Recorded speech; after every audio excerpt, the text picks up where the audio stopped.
This Kyrie trade was always going to happen. There was no doubt ever in my mind that it would go through, and all the Celtics had to do was give them a second-round 2020 pick. Not that bad. And now there are reports that Kyrie Irving is, quote, ecstatic about the trade, which is good news. That's what I've believed as well. And I think the Celtics know that. They know that Kyrie, at least as of now, intends to stay there long term. So this deal worked out very well for the Celtics. Yeah, Kyrie Irving should be ecstatic because he gets the best half-court coach in the NBA, arguably. And he's going to be fantastic. And they're going to vie with one more player for the NBA championship. Now, I do think for 1 year, Cleveland has enough pieces to be really, really interesting for a year. Neither are beating the Warriors. But this is so good for Boston, so exciting for Boston. And they gave up high schoolers and a 7-foot prospect who we haven't seen much of except Summer League and a backup in Jay Crowder. And Isaiah Thomas is older and has a hip issue. I'll say it again. People in analytics get caught up in value. Give me luxury items in the NFL and the NBA. You can have everything. Maybe in other sports it's different. In the NBA, in pro wrestling in the NBA, give me a Ric Flair. Give me a Stone Cold. In the NBA, give me Kyrie Irving. What's gotten into you today? I don't know, pro wrestlers. I just don't know. Are you into it now? No, God, no. Okay. It's not, I got nothing against it, but it's just, I'm not into it, no. Okay.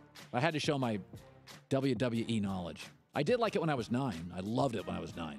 We used to have backyard pro wrestling things on a sand hill by my house. Sleeper hold, throw chairs and stuff. Yeah. And did you imitate that you were one of the...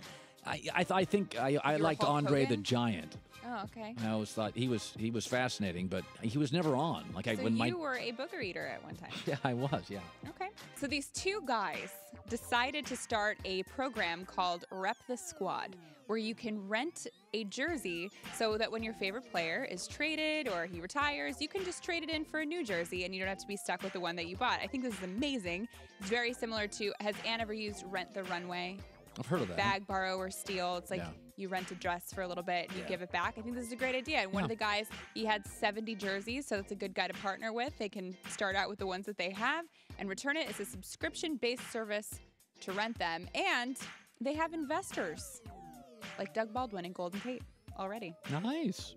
You going to rent a jersey? No, Why but not? I think it's a nice business. Why wouldn't you rent a jersey? I'm not really a jersey If guy. you had to rent one, what would it be?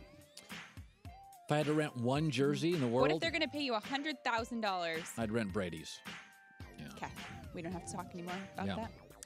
And finally, Klay Thompson was in LA working out at the Lakers practice facilities with a dog, 2 of them. And watch this, the dog has such great defense that watch what happens when Klay takes a shot.